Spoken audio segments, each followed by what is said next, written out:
अभिनंदन है। ये मेरे साथ कोलीग है जो यूनेस्को कैटेगरी 2 सेंटर में काम करते हैं हमारे साथ वाइल्ड लाइफ में।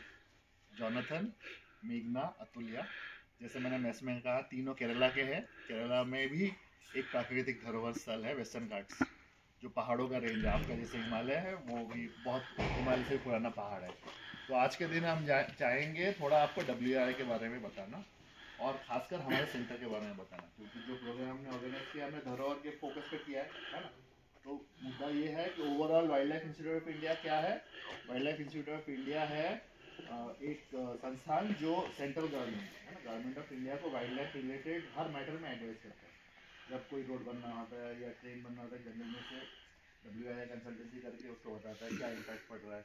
जब कोई नया नेशनल पार्क डिक्लेयर करना होता है वाइल्ड लाइफ सेंचुरी में, तो हमारा ये संस्थान है वो करता है। इसके अलावा हमारा मेन फंक्शन है IFS ऑफिसर्स, ठीक है, इंडियन फॉरेस्ट सर्विस ऑफिसर्स को ट्रेनिंग देना। तो जिनको भी वाइल्ड लाइफ स्पेसिफिक ट्रेनिंग, आपको पता है कि जंगल में फॉरेस्ट में अलग अलग काम होते हैं, कहीं ट्रेड फॉरेस्ट होता है, कमर्शियल ऑपरेशन होता है। जो भी IFS ऑफिसर वाइल्ड लाइफ का काम करता है वो कभी ना कभी हमारे इंस्टीट्यूट से गुजरा होगा। तो ओवरऑल फंक्शन हमारा सेंटर का ये है, ठीक है। तो जब यूनेस्को दुनिया भर में ढूंढ रहा था कि हमने प्राकृतिक धरोहर के बारे में एक सेंटर बनाना है, तो उनकी नज़र पड़ी WRI पे। हमारे डायरेक्टर थे तब वी माथुर सर, उन्होंने यूनेस्को से बात की कि ये दुनिया का एकमात्र कैटेगरी 2 सेंटर बोलते हैं। कैटेगरी सेंटर ऐसा सेंटर है जिसको यूनेस्को ने मान्यता दी है, ठीक है। आप पूछोगे आप 2 है तो 1 क्या है। 1 सेंटर है जो डायरेक्टली यूनेस्को के अंडर है। हम वाइल्ड लाइफ के इंस्टीट्यूट के अंडर है, लेकिन यूनेस्को ने हमको मान्यता दी है कि नेचुरल हेरिटेज के मामले में इन लोगों का एक्सपर्टीज है, ठीक है।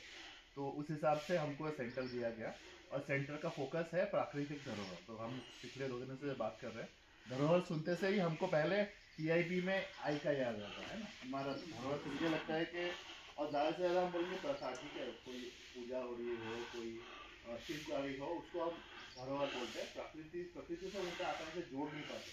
तो हमारा पूरा फंक्शन का पर्पस सेंटर का यही है, लोगों को समझाना कि प्रकृति भी धरोहर है, ठीक है। तो इस बारे में थोड़ा हम जाके अंदर थोड़ी देर में बैठ के डिस्कस करेंगे।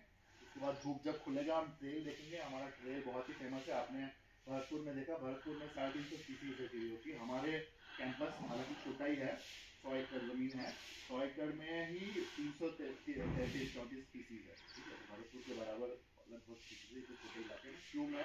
जब हम ट्रेल में जाएंगे तब समझाएंगे। फिलहाल आप क्लास चलेंगे, उसके बाद जब थोड़ी सी धूप खुलेगा आधे घंटे बाद हम ट्रेल